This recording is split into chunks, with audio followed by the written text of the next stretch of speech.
I think deciding to be, an artist in the culture and the context that, I try to operate in, you have to border on insanity and grandiosity because why should anyone care about these things that you're making? It's a little bit, when you step outside of the art world, you realize what a tiny place it really is.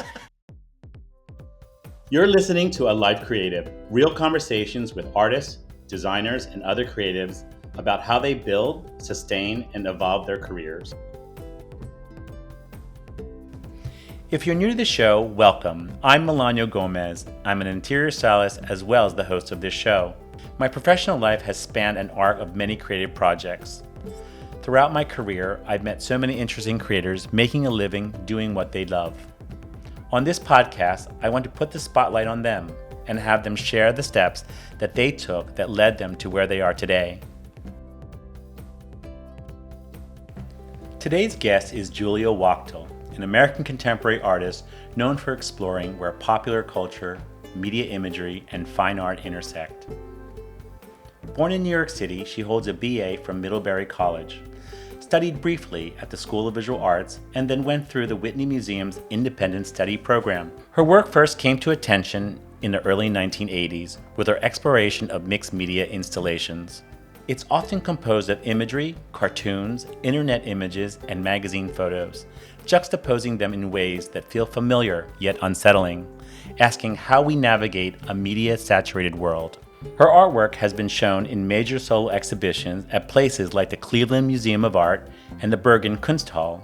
She has pieces that are included in the collections of the MoMA, the Whitney Museum of American Art, and the Brooklyn Museum, as well as others. Hey, Julie, thank you for coming onto the podcast on a Saturday in the East Village. Thank you for joining me. It's a beautiful day. Thank you for having me. It's a beautiful day in the neighborhood. It is. And I met you during a time when we both worked at Martha, and I'd see you in the hallways, or you'd have proofs or something that you were showing me, and someone said, "Did you realize that Julie had an amazing career in art before she actually came to Martha?" Afterward, I followed you. I was so excited that you went back to art, and I wanted to get that story because I think it's important that you're actually someone who started, stopped, and then started again. And for some people, that's a very difficult thing to do, and people do it for different reasons. But so today, I wanted to share, with our listeners, this fascinating life as an artist and what you're up to today. But firstly, tell us about your upbringing. Well, I grew up in the suburbs of New York City, Westchester County, in a town called Ossining. My upbringing was about as normal and boring, in the best sense of the word boring, as you could imagine. I mean, my parents were happily married. Yeah.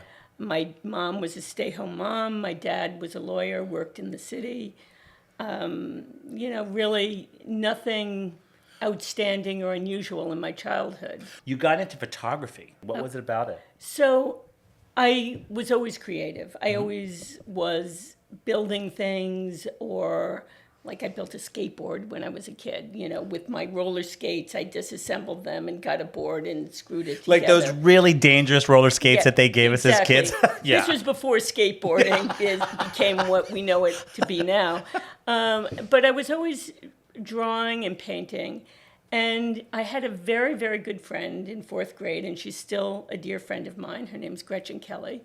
And she was also an artist, a fourth grade artist, but way more talented than me in the sense of being able to draw and paint.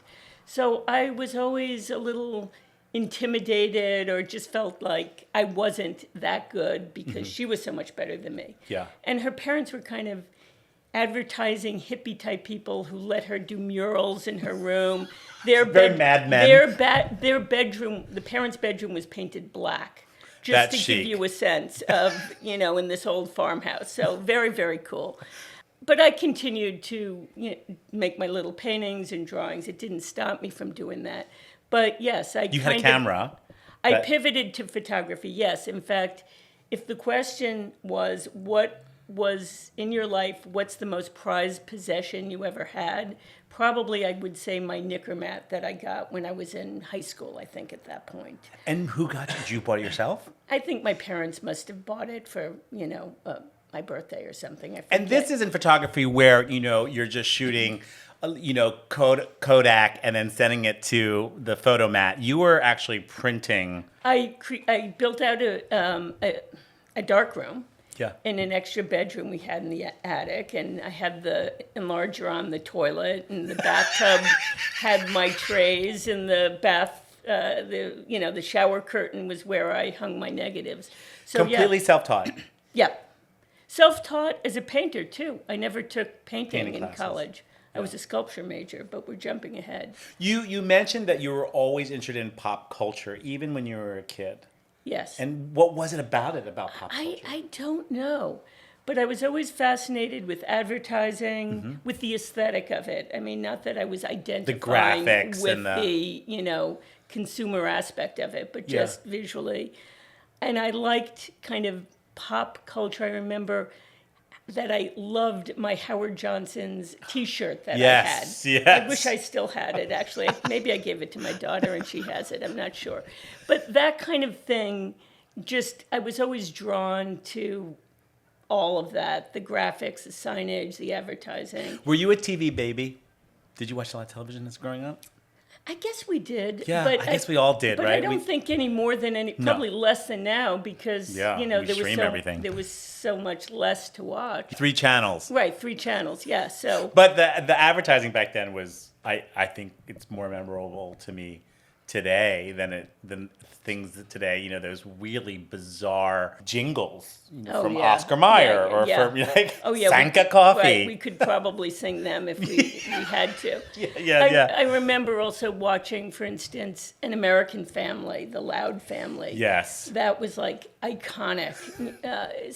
And that my whole family would watch that. That was like a family event that would be, Did you like memorabilia, your own family's memorabilia, like old photos and things like that? Not back really. then? No. I am not a sentimental person at all. Is that right? No, not at all. I'm not a collector.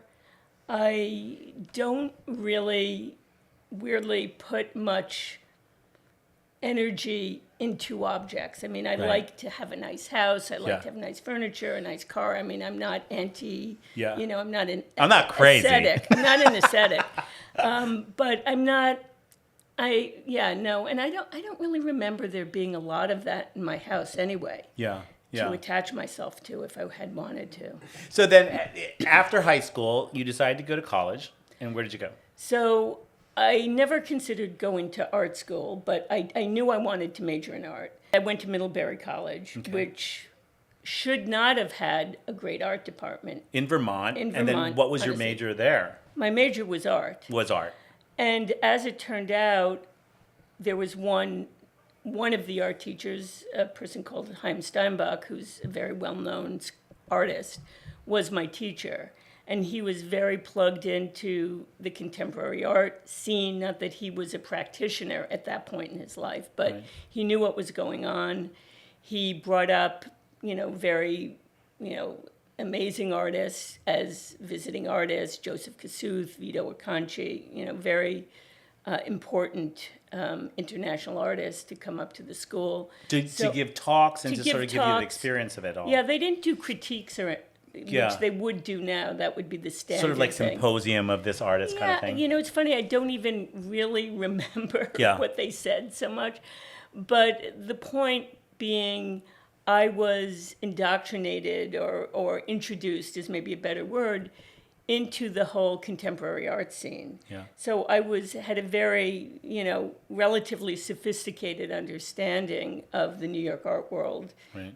in college in Vermont, when I really should have had no awareness of it. And you also mentioned that you had a professor named Robert Gober? No, Bob Gober was a student. He was, student, Yeah, okay. he was just a year older than me. And who was very successful as far Ultimately, as he's now, became.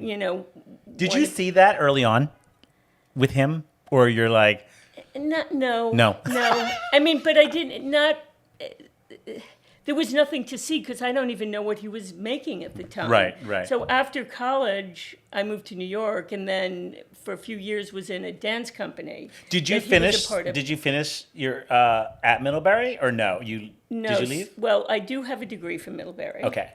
But after my junior year, I thought I knew I wanted to come to New York, be an artist, and I thought, what am I going to do? Just like show up and say, "Hi, everyone, here I am." I had no idea how I could penetrate into that situation. So I thought, well, let me find a community, and art school seemed to be the logical way to do it. Okay. So I transferred from Middlebury to School of Visual Arts, SVA, with the understanding that I'd be at SVA for 2 years, and Middlebury would give me a degree, and SVA would give me a degree. And they let all that happen between the school. Well, between the schools? yes, they did, Wow. except after 1 year at SVA, I thought I've extracted all the value I want from that school. Like I'm done. I'm done. Yeah. So now I'm giving up on the second school I'm supposed to stay at. Yeah. Was it just because it's like, you know what? I just want to get on with this. I just felt,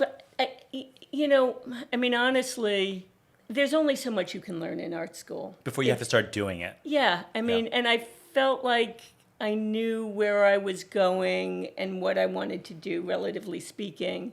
And I was tired of being in school. I didn't want to be in school for 5 years. Yeah. Now, of course, my dad wasn't thrilled that I was now giving up any degree. So, and I was doing kind of conceptual video. It was, I think, Betamax video. Betamax. The videos were things like, a fly walking across a couch or something. I mean, that's not anything I actually did, but it was very conceptual. And so my dad said, guess what? I will pay for you to fly up to Rutland, Rutland, Vermont, go to Middlebury, and talk to them there and show them your portfolio and see if they will give you a degree, despite the fact that you're not going to spend 2 years at SVA. And what happened? Well, I couldn't say no to that. It was perfectly reasonable request, so I did, and I had my Betamax or VHS tapes. I knew they would have no ability to evaluate it because, the art department was very traditional. Chaim had left. Did you have this VHS cassette and they had a player and you popped it in? I didn't even see them look at it. I just said, here it is, take a look. And they gave me the degree because I think they just thought, I can't deal with this. But I'm just imagining. And it was all these esoteric, like flies crawling across a thing. They're just like, she's brilliant. No, I'm sure they didn't say she's brilliant. They probably said she's crazy and let's get rid of her. We don't want her coming back here. So then after that, you said you lived in Soho when Soho was so I lived in artist. Soho, had a loft on Broadway and Grand with a bunch of other Middlebury people for a few years. So you had that network I did. Of classmates that were coming to New York City and you were sort of helping each other out, you think? Well, they were not. My roommate was a choreographer, so she wasn't an artist. Then I went on the Whitney program, the Whitney Independent Study program. Okay. So I had SVA friends, School of Visual Arts friends, and I had, a little group of Middlebury people. Was the Whitney program, was it competitive to get that? It was. It was. Well, it's defunct this year. That's a story we won't get into, but it became more and more competitive, just as getting into any school is more competitive now. And there's so but many the kids. Whitney program has a curatorial and a studio, two separate programs. And they each take, I don't know, when I was there, I think there were 10 or 12 studio people. And the curatorial students were running the the Whitney satellite space that was near Grand Central. You actually were in a dance performance. Tell us more about that. Is that through your roommate who was a choreographer? Right, and Bob Gober was in it. And you had no dance training. No dance training. But it was modern dance, so. Not even modern. It just was like movement. Postmodern, It was, it was kind of in the kind of beholden to a choreographer such as Yvonne Rainer. Okay. So it was much more conceptual. We actually did one dance where we were fully naked at one point. Gutsy. And Absolutely there was gutsy. an image of all of us kind of spooning each other in a line which was reproduced a huge picture in the Village Voice magazine newspaper. A highlight to send to the folks. Right, and Bob Gober was in that picture too. But you couldn't really see anything. It was more side views. Did you have to be talked into it, or you were like, whatever? No, I didn't have to be talked into do it. because we were all doing it. I'm young. And it was, yeah, we all look great. Yes, at that that time. is the thing. In your 20s, you're like, yeah, sure. Yeah, exactly. It was slides, it was film and slides, and it was a whole... Right, so I was working with images. So I was working just in the photographic mode, but not traditional photographs. Yeah. So I was creating these installations. I'd build these structures in the loft that were almost like little billboards of different sizes with metal screens that I would project slides on. And so I was working with imagery, which is... You mentioned that the art world was very different yeah. back then in comparison. Do you think it was easier to, sort of define yourself in what you were doing as in comparison today? Or do you think that there's just more people doing it? I think it was much better for a lot of reasons. Certainly there were many fewer people, artists, trying to, have a profession as an artist. And more endowments, probably more. Right, there was government funding, the NEA, and those kind of things. There were a ton of open artist-run exhibitions. So if you were just getting started, it wasn't hard to start showing your work. Right. If you knew a few people, but it wasn't competitive. It was very collective-minded. Yeah. And kind of anti-market values, I would say. Yeah. And the art world now, to the degree that I can even understand it, is much more commercial. I never expected to make money as an artist. I mean, I hoped I didn't have to be a wait starving person my whole life. Right. I expected I would be able to sell work. But, I wasn't thinking, my painting should sell for $1 million and, Is that difficult? Is it actually difficult to put a price tag on work, or do you just let a gallery do it kind of thing? The artist really doesn't determine it so much. Okay. It's really what the market is. Right. So, I don't remember what my prices were at that point when I first started showing, but, they were not a lot. Right. Which they still aren't sometimes for young artists now. Yeah. But now it is, the expectations and the hype are extreme. And people, like the gallery dealers, go to like Yale MFA program to poach people. I mean, that was... To sort of groom them into the gallery world. And the Frieze Art Fair was contemplating doing an MFA Frieze Fair, which I just think is insane. Wow. So there are a lot of people who are artists who don't have those traditional schooling of that are self-taught. That it could be anywhere, right? It's not even about being self-taught. It's really just about entering into the system, in a very specific way where you're getting the visibility. Now New York is so expensive. So, I mean, when I was young, my share of the rent was like $300 a month or something in Soho. Yeah. And I was working bussing tables, and I had money to buy couture clothing, pretty much. It was... At Charivari?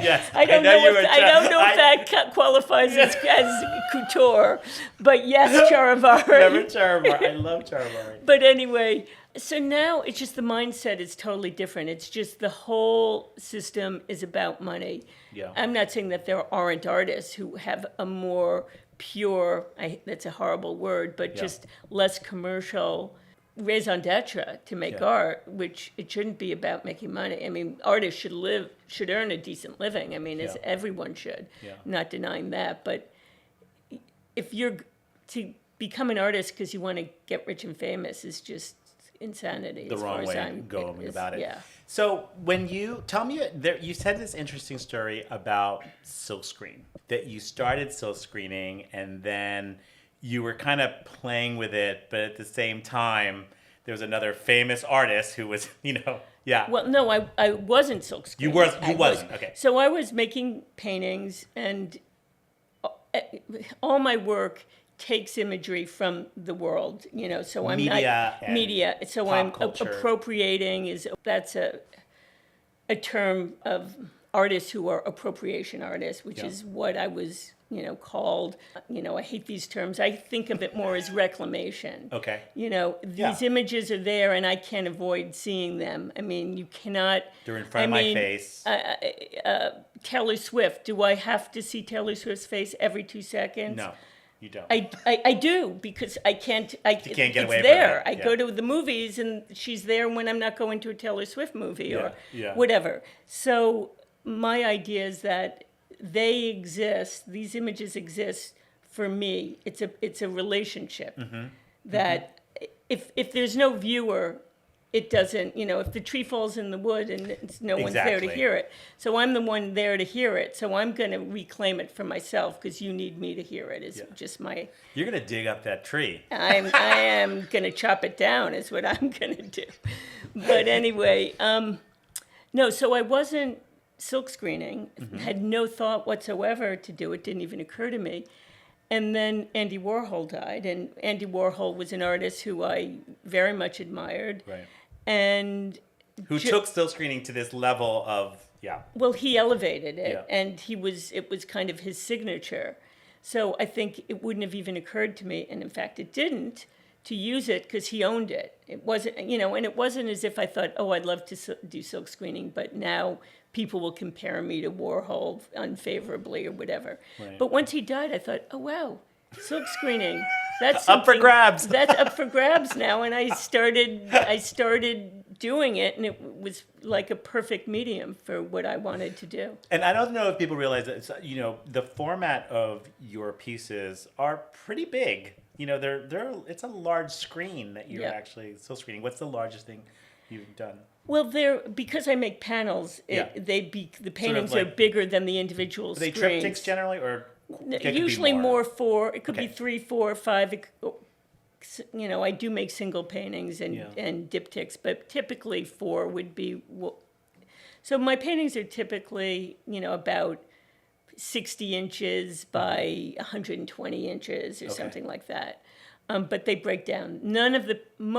Almost every panel that I make can fit into my car. That's you had mentioned that before. I Yeah. love that criteria. The practicality of transport. I have to transport it. Yes, You it's can't. got to get there. I mean, I could spend, For a thousands museum of curated, exactly. Delivery. shippers to move things around, which I actually am doing now. But that's another very boring story. So you're going along. When did you get your first gallery? So, my first show was first one-person presentation was in 1979. So I can't do the math that quickly, but I was in my early 20s, whatever that was. And it was at PS1, which is now MoMA PS1, but it was just PS1 at the time. The building is a former public school, so they had all these classrooms in which they had curators curating different artists in some of those classrooms, and I did an installation sound work. But I think it was 1984 that I joined a gallery, and that was Nature More Gallery in the East Village on East 10th Street. On East 10th. That area right there were these galleries that a Right. lot of contemporary artists were in, rather famous ones, right? I mean, Right. Well, retrospectively, Nature More and a few others, International with Monument, Cash Newhouse, Pat Hearn's gallery, Fun Gallery. There were a bunch of galleries that were really artists or very young curators had created in, I don't want to say opposition, but the Soho was the gallery district. Right. So this was kind of the alternative young new stuff that was happening. And ultimately it got absorbed by the big Soho galleries. Because they saw that it was right, because actually it started, up and the coming. limousines would be parked outside these People little jump out galleries. and jump back in. Yeah, so it became hot very quickly. Yeah. And Nature Mort is, considered a very important gallery. So they invited you to have a show Correct. there, Yep. and then how exciting was that? Were you expecting it? Were you nervous? How many pieces? Was it? I think I have a little bit of grandiosity, so no, I wasn't surprised.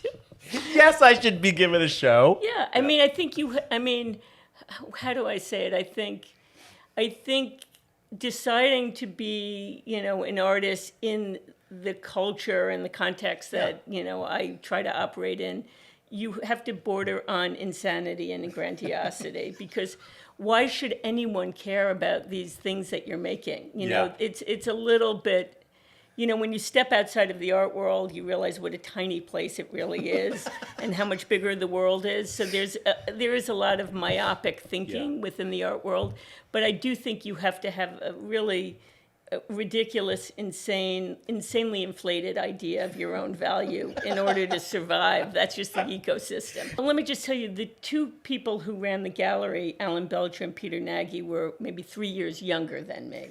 So let's start, I was 28 or something, and they were 25. They were fantastic people, and we became very close friends. Right. So and they loved my work. So it was just very organic, and there was no hand holding. Yeah. And I don't think I sold anything from my first or even second show there. I mean, it was so that the pricing was kind of irrelevant at the end of the day. But there was a lot of press and a lot of, there were a lot of people looking at the work and curators and shows. We started showing our group in Europe and around the United States. There were shows that were organized Nature Mort artists. So you were continue to work. You had a studio, yes, right? And then you were doing these shows, and then you got to a point where it's just rolling along. And were you married at the time? At the beginning, I was not married. Right. And then in that period of time, I had moved out of Soho. I was living in Greenpoint, Brooklyn, in a loft, and had a boyfriend who became my husband, a person named Matthew Antezo. He was making art as well. He had a gallery, so he was showing. Things were going along okay, and then there was a big market crash, and I think it was 92. Okay. At that point, I had done 2 shows with the gallery, another iconic gallery called American Fine Arts, which was run by Colin DeLand, who was romantic partner to Pat Hearn, who also had a gallery. So they were very, kind of well-known art dealers, and, very tragically, Colin died at a very early age, as did Pat, actually. But anyway, I had that gallery at that point, and then there was a big market crash. So that was a little bit devastating for everyone, but for me specifically, because I was supporting myself on my art at that point. Yeah. And then I just to make it very short, got married, had 2 kids, and got divorced. And in that, say, 10-year period, I started working in publishing. Because you said to yourself, you know what, I have to work, I have a family. Right. I have to survive. Right. Yes. I mean, I had no choice. And I had actually a great job. First, it was part-time. I worked at Vanity Fair. Mm-hmm.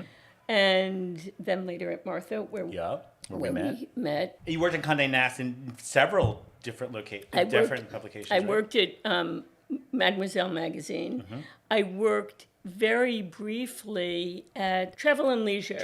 I worked very briefly there, just more of a fill-in thing there. I worked in the art department there, not in the production department.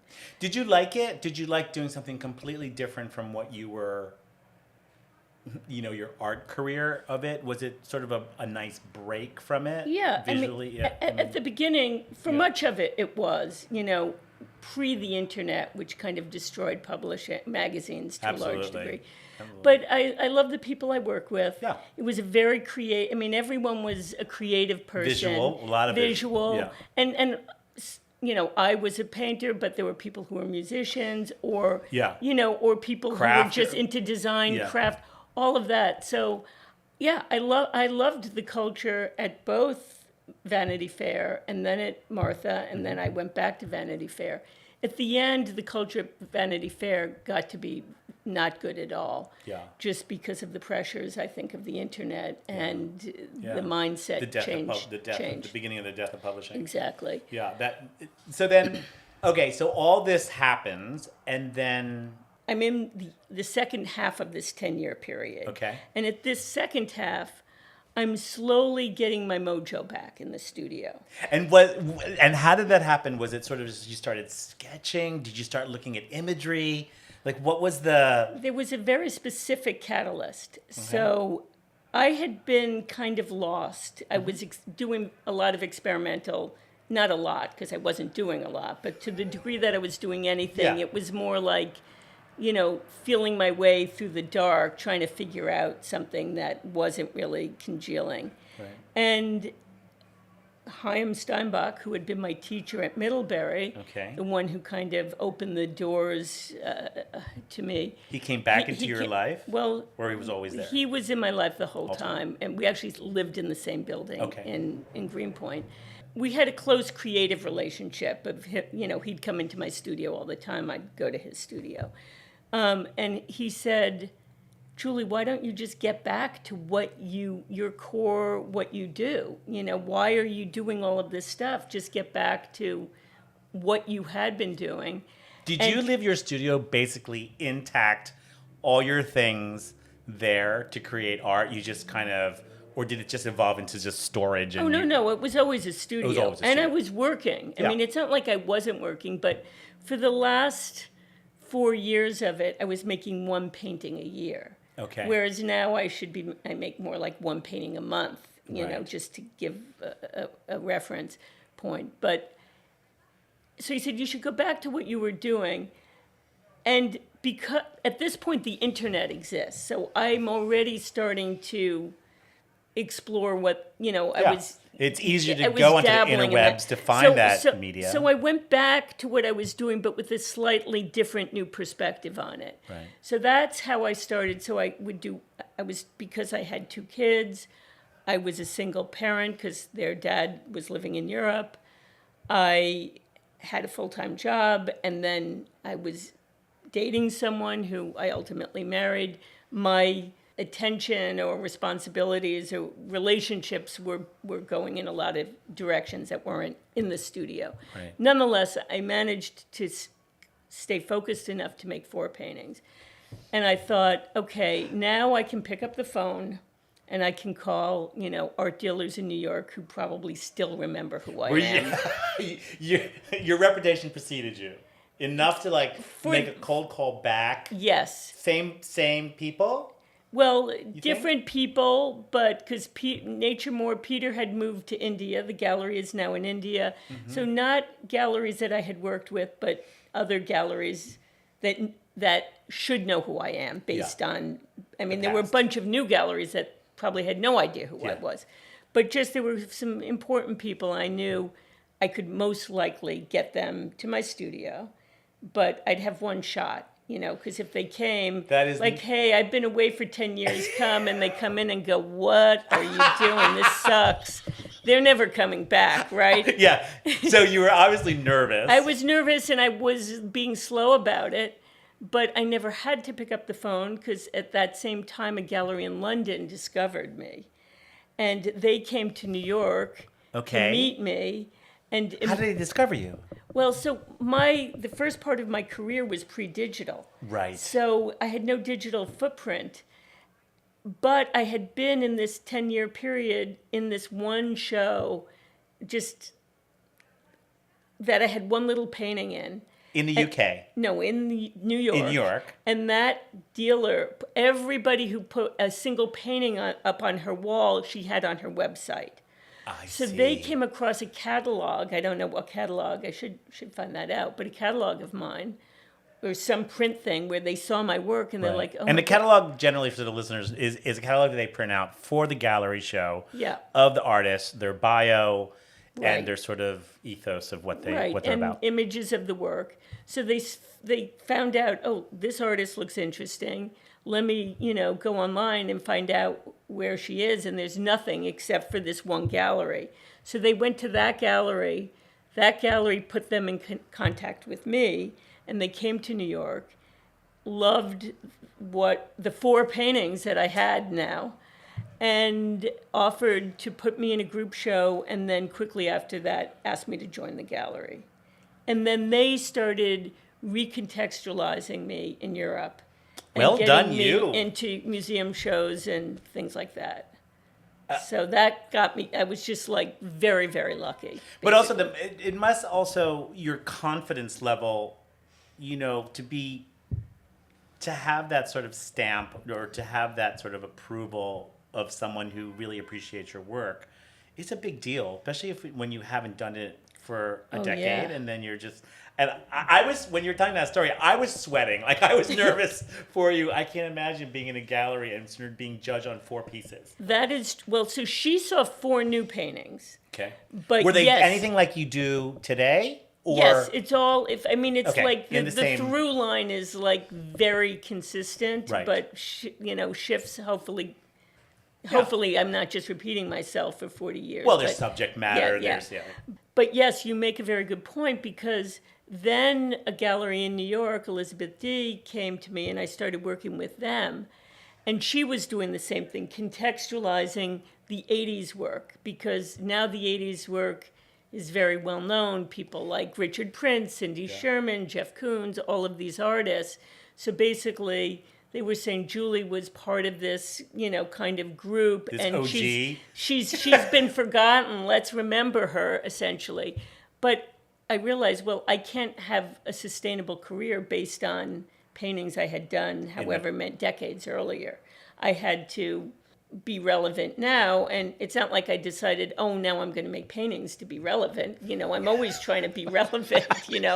I'm not like trying to redo Picasso's or anything, but it's a lot of pressure. Great, I have a lot of people interested now, It and ha- I it happened hope a- they like the new work that I'm doing. It happened rather quickly. I followed you, and then you had a show. I was living in Belgium at the time, and then your work was at a gallery close to where I used to live, Right. and I'm like, oh my God, she's here! I was just so excited for you, and to be so Thank far you. away and to know somebody, at a gallery is very exciting.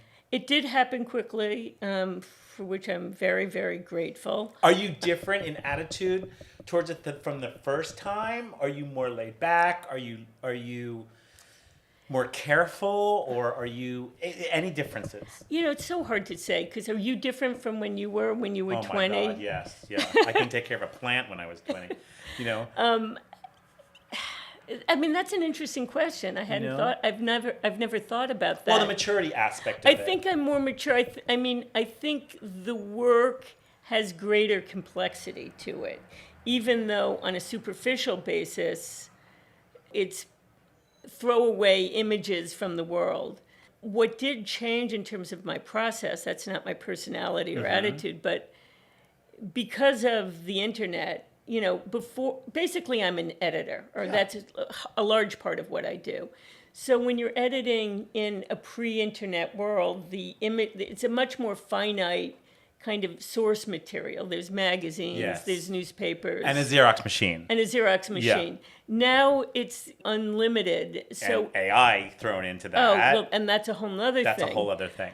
But taking AI out of the equation, it's like, why are you going to choose this and not that? That is something just from a creative point of view that is very central to the way I think about what I do, which I didn't have to think about that then, because to a lesser degree, yes, you are making choices, but And that there are fewer. library has tripled or quadrupled in what you can choose based on the interwebs, you know. Oh, I mean, it's like ridiculous. I mean, It's not a Dover book. no, it is not. You paired up with a silk screener, Yeah. right? And that makes a really big difference. And explain that a little bit. So I'm going to plug him here. Yes, absolutely. Luther Davis, who operates out of Powerhouse Arts, which is this amazing facility in Gowanus. You know, anyone who's listening to this, just Google it, because it's this massive size incubator of all of I've seen the videos. metalwork, Yes. woodworking, silk screening, ceramics, textiles. It's an amazing organization. But I had been working with Luther before he associated with Powerhouse. How did you come in contact with Luther? My gallery, Elizabeth D. Okay. So when I started working with Elizabeth, showing with her, in the beginning of my, Resurgence. Yeah, exactly. She said, "Why don't you go back to doing silkscreen?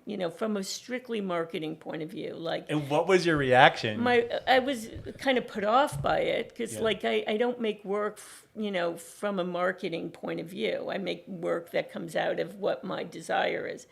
And then one night when I was at the Xerox machine at Vanity Fair at 11 o'clock at night, I thought, maybe she's not that dumb,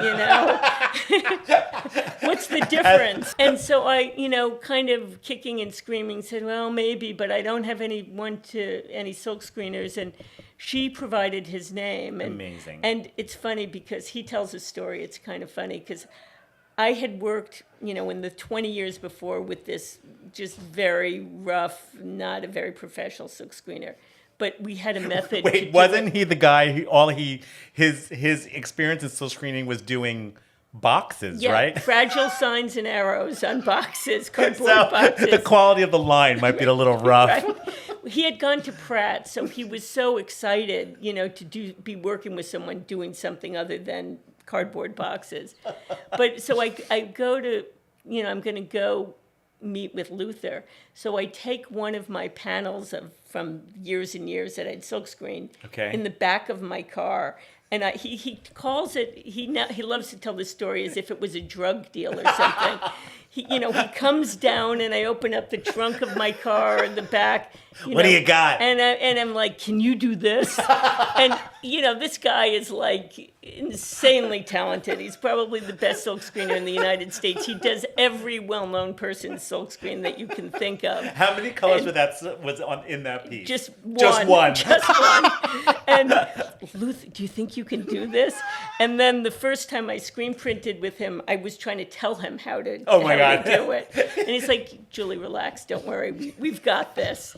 So, but he and the whole team there are amazing, and we've been working together for 10 years, so he knows what I want. Yeah. And sometimes he has suggestions to do something a little bit differently that are fantastic, and we do it. Sometimes I say no, that's not what I want. Do you work small and then you scale up? No. Well, I work on the computer. Okay. So I everything's designed on on. And that is new in this time around. Yeah. Before that. Well, I used to just Xerox Cut and paste. Yeah. That's all you had. Exactly. Wow. I'd be at night at Vanity Fair. I didn't do it at Martha for some reason, but because I wasn't there late at night at Martha, only at Vanity Fair, actually.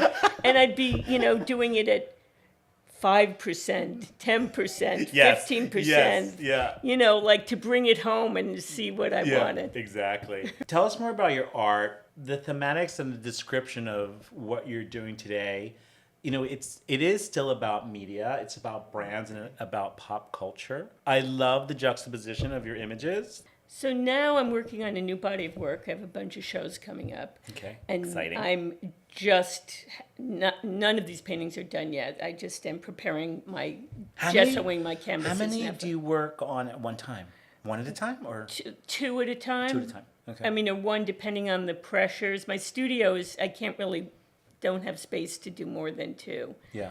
I would say the conceptual focus of this new body of work is the idea of content. Okay. Because I feel like it's a word that gets thrown around. Well, it's what we are overwhelmed with. I was in this kind of creative lull, and I'm thinking, what is it that's meaningful to me now? Not on a personal level, because my work is never about my personal life. It's about the culture, the society we live in. And I realize it's just we're all overloaded. There's just too much. Even the content you want to see, whatever Yes. your political point of view is, or your interests in any particular, if you're a skateboarder or a skier or You're going to a get that gardener, content. there's so much content, and particularly of the, kind of toxic variety. Right. So I am now just grabbing things. I'm like screen grabbing my phone. Like we're, bringing text in it. Like if Yeah. you're scrolling in your phone, you're on the New York Times website, and there's like little, you're Things that seeing pop up. 5 little images on your screen like this. I just go, grab that, and that could be a panel of the painting. Right. As well as other, anything, architecture, anything I want to grab. So I'm basically right now, and none of these I haven't seen one done yet. I have 5 in production right now, meaning that my fabricators are building the panels out for me. But it really is about just it being too much. Yeah. And so that's what I'm doing, and kind of playing formally, breaking up the space in different ways, using word fragments, I'm taking pictures off the TV. There's text, like the painting I'm about to start, it's like from a AI thing on Katy Perry, like, Katy Perry saying, "How did you become famous?" And I just took a little blurb of it with half the text cut off, and, Yeah. just, it can be anything like that. So that's kind of where I'm going right now, just over the top, just really just trying to push it to a very extreme. And then, so tell me about your upcoming shows are when? Well, the main thing I'm working on now in terms of a solo show is a year from now, exactly next year in Munich, at a German gallery called Jan und Jan. And they've been around Jan and Jan? Jan John and John. und John and John. John and John. So, and that show may travel. That's under discussion. And then I'm going to be doing a solo show in LA in April 2016. But 2016. I told you I'm not good with dates. Yeah, and you now I'm weren't. time traveling backwards. 2026. And then I'm in a bunch of group shows, some of which I don't know if I am allowed to say at this point. Since they Do you haven't like been group announced. shows over solo shows? They're both important. Just different. It's. Yeah. I mean, if you only do solo shows, it's important to be contextualized with your peer group. Yeah. Because if you're just a unicorn Yeah. that has no relationship to the rest of anything, Right. that's kind of a lonely place to be. Yeah. So I like being in dialogue with other artists, and particularly young artists. That's nice. There's a group show that I can talk about that's going to be. Oh, and I'm doing. Most importantly, because it's the next one up, I'm doing a solo show in D.C. in March with the gallery that represents me and I've been showing with for a bunch of years now, Von Am & Co. And that will be interesting because it's D.C. and the work that I'm showing is very political in the content. Of that. Yeah. Is there an approval thing that has to happen with artwork or no? They generally leave you alone. They do, but you know what? I like to let the dealer know what I'm doing. Yes. Because they have to represent the work and talk about it and try to sell it. Yeah. And if they're not on board and don't like it, it's, that's not good for either of us. So I always show my dealers the plans for what You're thinking. And except for one time, which is a story I won't get into. After this podcast, you can tell me. After the podcast, it's a good story. Sorry, yeah. But usually they say great. Or Todd, who's Van Amen, he and I have a very close relationship. So he might throw some ideas. Well, maybe this kind of work would be better or whatever. How many pieces generally in a solo show? Well, Von Am & Co. is a tiny gallery, so I'm only showing 2 very big paintings. Pieces. In Munich, I'm showing we'll see, but at least 7. 7. Yeah. Okay. And that's a whole shipping thing of art going across the... Well, they take care of it, Of all but that. it takes about a year to develop a show that size because Right. you want the work to make sense together. So I think of it as a body of work, not just one-off paintings. And then I like to live with the work for a little bit. I don't want to have it just leaving my studio instantly and not knowing what it is. And with oil paint, there's drying time and shipping time. I see. So if I'm doing a show in November, by August, I want to be done with that show. I've always wanted to ask an artist or a fine artist whether you actually know some of the owners of your artwork. Yeah, I do. Not a lot. Really, when a gallery sells your work, they should tell you who they're owns selling it. it to. Right. I mean, that's really a breach of ethics for Right. them not to tell you. Right. So there's only a few paintings that I don't know where they are in terms of my life of making art. I mean, it's maybe more than a few, but 90% I know where they are, or 80% at least. But there's a secondary market. So if the work gets resold, then you don't know Then you necessarily. don't know. And museums who choose to have your artwork, is that a totally different realm of sales? Or Yeah. Well, there are 2 aspects to getting your work in a museum. One is that they make an acquisition and they buy it directly. So a few years ago, the Whitney Museum Which bought is a piece of mine. fantastic. So they actually came to my studio and, we had, it was a protracted process, but they picked the work and they sold and they bought it. Or a museum can be gifted. When you go to a museum, how many labels say gift of Yeah. blah, blah, blah. But the gifting process, say, you want to gift something that you have to the museum, goes through pretty much the same or a parallel acquisition committee because museums are not storage facilities, Exactly, right? right. Everybody would gift their work to museums to be in the collection. So they're not in the business of just So the curation. accepting, gifts. It's a different process because they don't need to have the funds to actually acquire it, but they do need to know that that's something, because there's a cost involved in maintaining and holding that work. Yeah. So, it's a little bit different. We always like to ask our guests, what is the best advice that you've ever received? So, I don't know if this is necessarily the best advice, but it's something that I think about a lot. So, for that reason, maybe it is. maybe and it is. this is something that Ileana Sonnabend, who's a very famous art dealer, said. And I'm not sure if she said it to me, because I did know her, to someone else who told me, but that doesn't really matter. And it's, don't explain and don't complain.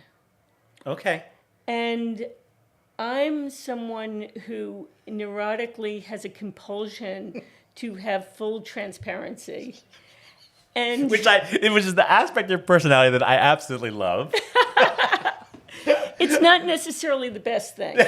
Now, I don't think I'm a big complainer, but I Right. think I am a big explainer. Okay. So that's a thing that for me, I have to try to remember that The and balance. to say you don't need to explain. Maybe better that you open up Pandora's boxes along the way unnecessarily. Professional situations like saying, I just want to let you know that I can't do this on this date because something here might happen and that might influence this. And then As they opposed to might just be saying, oh, wait a minute, maybe that is a problem. Don't say it. As opposed to saying, I can't do it. Yeah, exactly. Or I can do it or whatever. I have that thing too. And do you think that's the best advice that you would give a young artist? No, I'll tell you what the advice that I routinely give young artists. Oh, okay, great. As an artist, particularly young artists going through art school or whatever, you're always going through critiques, right? So people are always giving you criticisms or saying, why don't you do this? Why don't you do that? I think it would be better.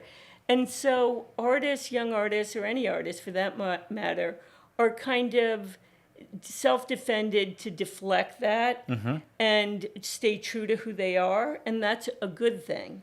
That said, and this is where the advice comes in, it's important to know how to accept a good idea. That's harder to do than to reject ideas. And there are so many points in my career where someone said something about my own artistic practice. Like Chaim saying to me, What about what about that? And to be open to allowing someone else to make a suggestion and hearing it and being open to it. So That is very, very valuable, because some of those critiques, some people barrel in with their idea and they don't want to hear anything else that deviates from Right. that. And that is true. I think that you need that balance of taking another opinion on board. Yeah. That could make your work better. Yeah. Okay. And then the last question that we have generally for our guests is there anything right now that's inspiring you? I'm more inspired by music than I am by other art, actually. So that is actually more what gets me going. Is there a genre that you particularly like?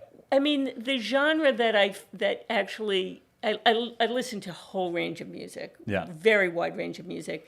But in terms of like aesthetic ideas for my work, it usually comes from hip hop and rap. Really? Yeah.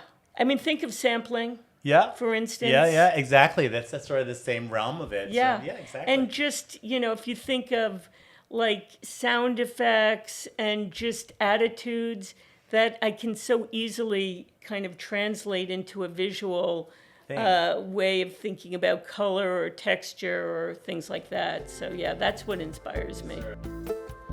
Julie, this has been absolutely a delight to have you. I love your story, and I just to know more about it, I think it's absolutely fantastic. Well, thanks. It's so fun talking to the both of you. So we going to the bar now? And Yes, kinda we're going to a continue bar the now. conversation? East Village, the Gold Bar, maybe?